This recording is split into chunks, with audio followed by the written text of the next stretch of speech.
shot in 4K ultra high definition. Your number one source for local news. WRAL News. Coverage you can count on. We're going to maintain winds out of the north today, promoting some seasonable highs coming up. I'm going to show you the sunshine that will come with it.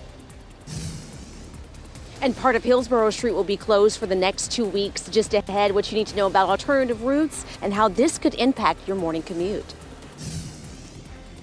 Financial issues at St. Augustine's means late paychecks for employees and financial aid concerns for students. It's tough for students to focus. It's tough for professors and staff to pay their bills. WRAL's Laura Levine will join us live to tell us about a news conference happening today where university leaders plan to talk about their financial strategy for the future. It is 4:30 and our strategy on this Monday is to get you ready. It is President's Day and it is a federal holiday. Maybe you have the day off and you can get an early start. I'm Renee Chu. And I'm Jeff Hogan, and one eye open in the bed, right? Just ease into it today. Yeah, exactly. It's also a normal day. Yeah. Cold weekend though, huh? Do you feel the temperatures out there below freezing in some areas? We're starting off pretty chilly too. Peter Sherwood in the WRN Severe Weather Center. Good morning. Yeah, we woke up to those temperatures in the 20s over the weekend and some spots in the 30s, but we are going to see some improvements as we head into the afternoon.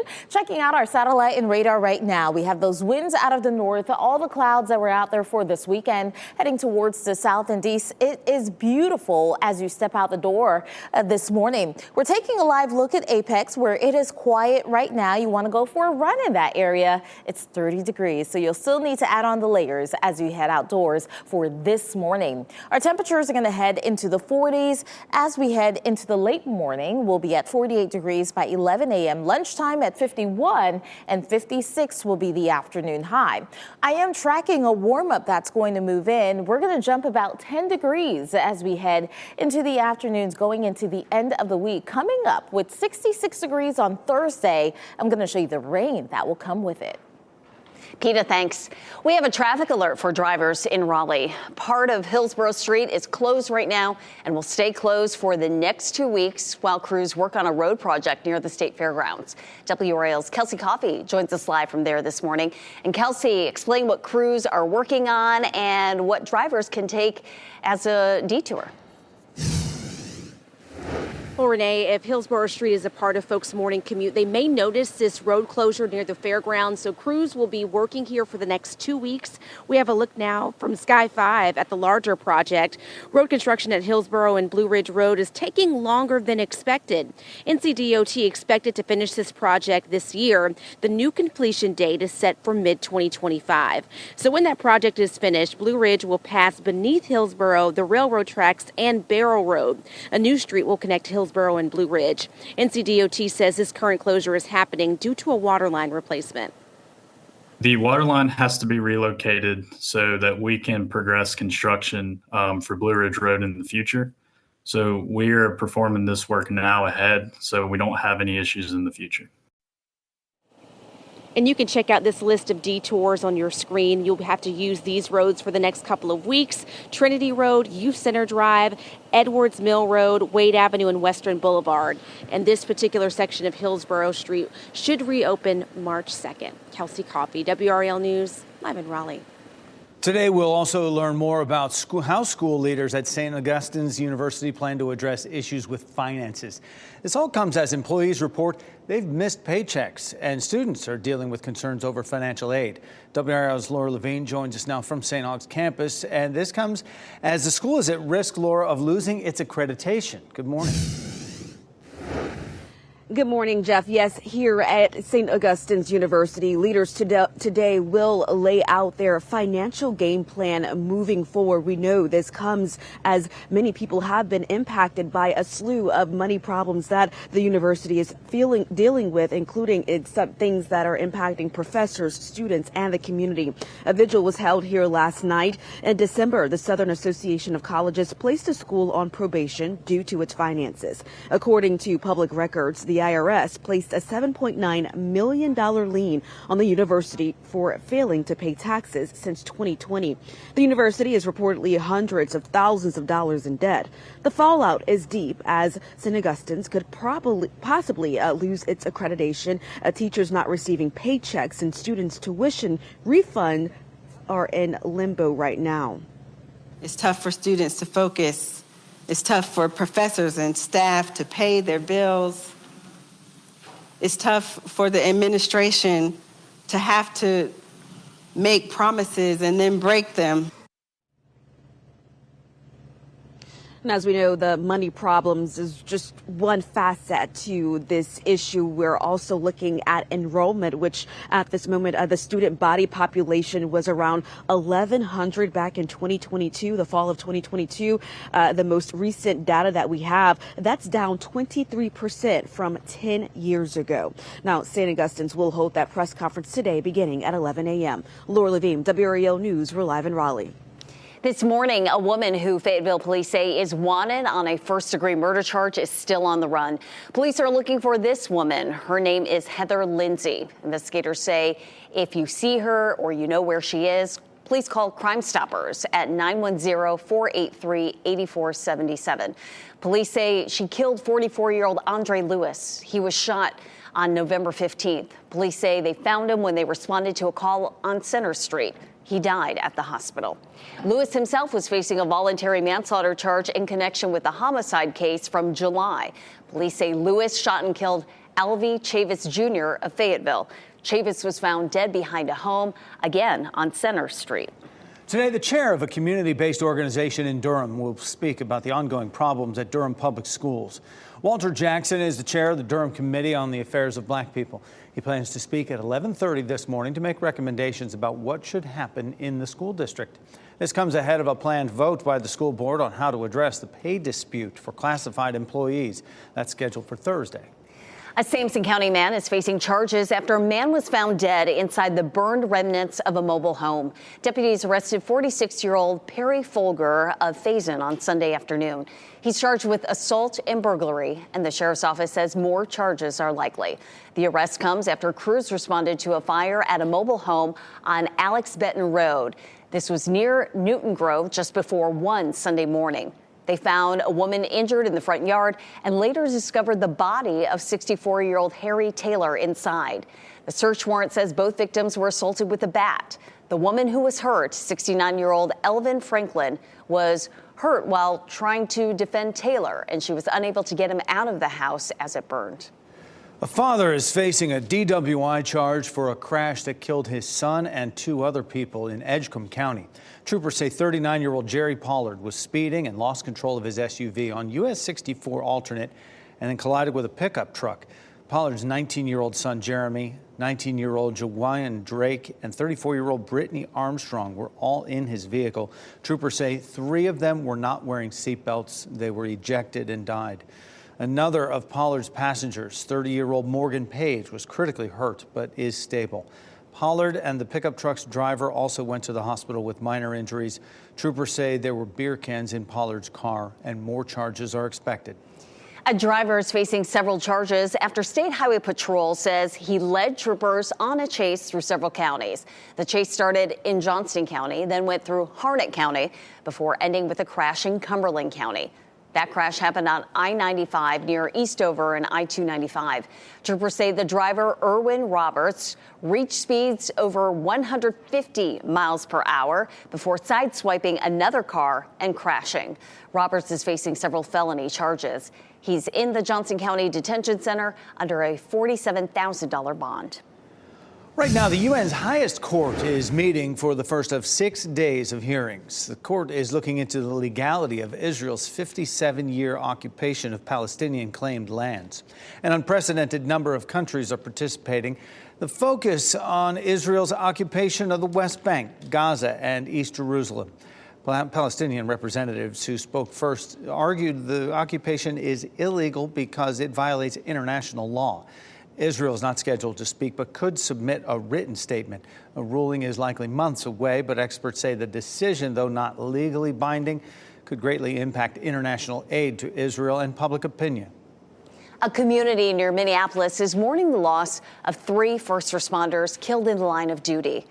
Crowds gathered last night in Burnsville for a vigil. Police officers Paul Elmstrand and Matthew Ruge, as well as a firefighter and paramedic Adam Finseth, were all killed while responding to a domestic situation. Another police officer was injured. Investigators say they got a call an armed man was barricaded inside a home with family members. More than 6 hours after the situation started, officers reported the suspect was dead, but did not say how he died. Burnsville's police chief spoke about the 3 fallen first responders, calling them heroes.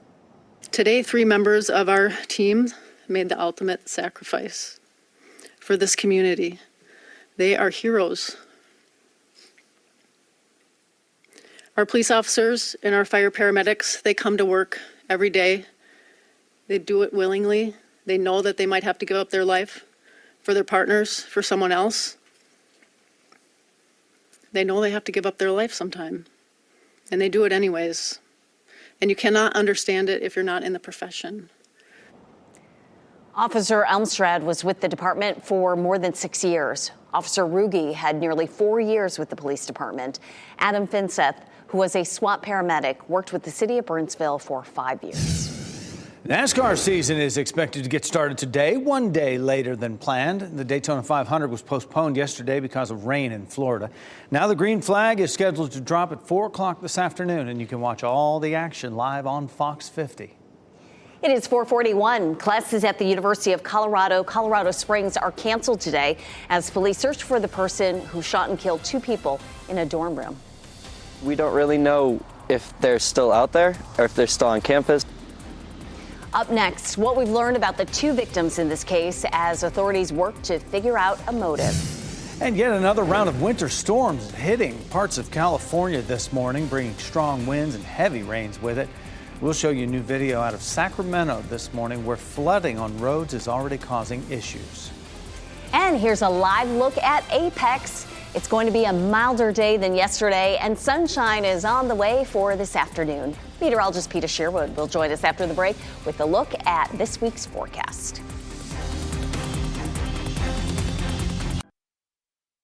From the WRAL Severe Weather Center, North Carolina's most experienced team of meteorologists. Welcome back, everyone. Temperatures are chilly as you head out the door this morning. In some spots, we're seeing those readings below freezing right now. 30 degrees in Raleigh and Durham, and it's 28 degrees out there in Roxborough. You're going to need the extra layer if you're heading out early this President's Day. It's 35 degrees as well in Fayetteville. We are going to see beautiful conditions through the afternoon, all thanks to high pressure and control. That's going to allow us to see a little bit more sunshine today compared to the weekend. We're taking a live look at North Hills, where all is quiet at the moment. As we head throughout the rest of the morning, expect those temperatures to jump into the 40s. We'll be at 44 degrees by 10 and then 56 for the afternoon high. Coming up, I'm going to show you when rain will move in. Another round of winter storms is bringing strong winds and rain to California's central coast this morning. This was the scene around 10:30 last night on the Capital City Freeway in Sacramento. It's on the road. Crews worked to clear a clogged drain in that area as lanes on the freeway were covered in water. The latest storm is expected to bring hail and high surf as well. A wind advisory is set to continue through late tonight, and a flood watch will be in effect through Wednesday morning. The push for Congress to pass a new aid package for Ukraine is growing as you look live at the U.S. Capitol this morning. Officials say Ukraine is running low on weapons and supplies, and Russia recently overtook a key city. The Senate passed a $95 billion foreign aid bill last week that includes $60 billion for Ukraine.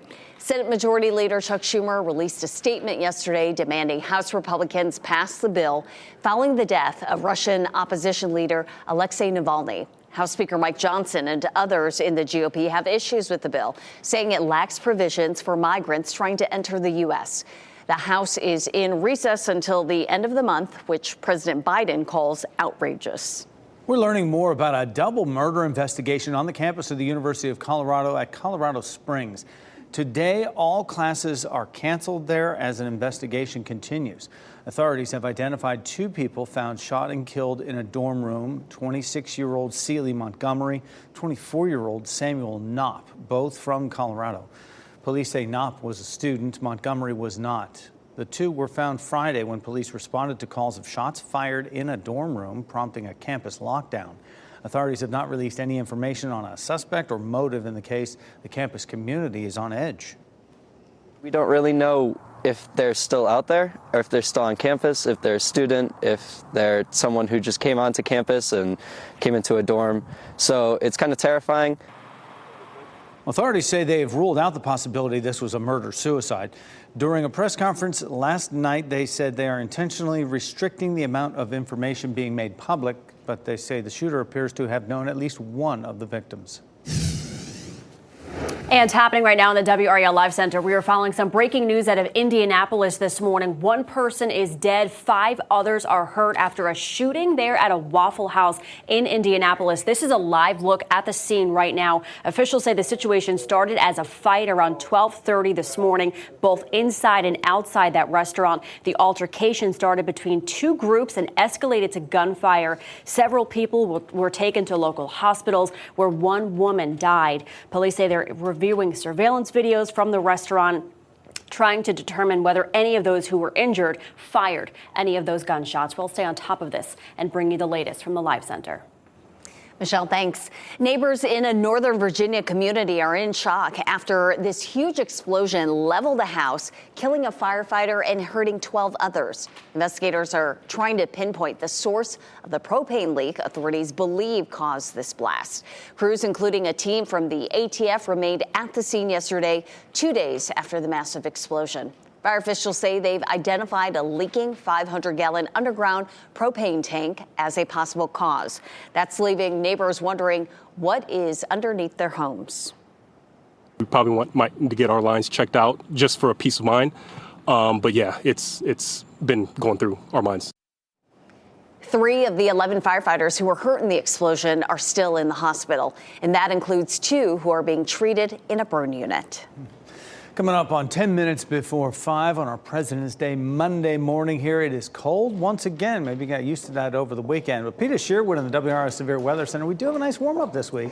Yes, and we're seeing that warm-up already for this afternoon. Yesterday, we were in the lower 50s. Today, we'll be in the mid-50s, allowing us to see seasonable temperatures for today. So 56 will be the high in Raleigh, 55 in Durham, and then 58 degrees in Fayetteville. We're actually going to see a little bit more sunshine as we head throughout our President's Day as well. But changes are going to move in. By the time we head into late Thursday and Friday, a cold front will approach the area. It is going to bring rain, but moisture associated with this system will be limited. So it's not going to be a lot of rain. And then behind it, we are tracking some cold temperatures to filter in once again. We're back into the 50s then. So as we take a look at what we have going on, we do have a little bit of clouds across the eastern half of the state, and then sunshine will be racing in for this morning. But I am tracking this batch of clouds. It's over Atlanta and Georgia right now. Eventually, that is going to head towards the north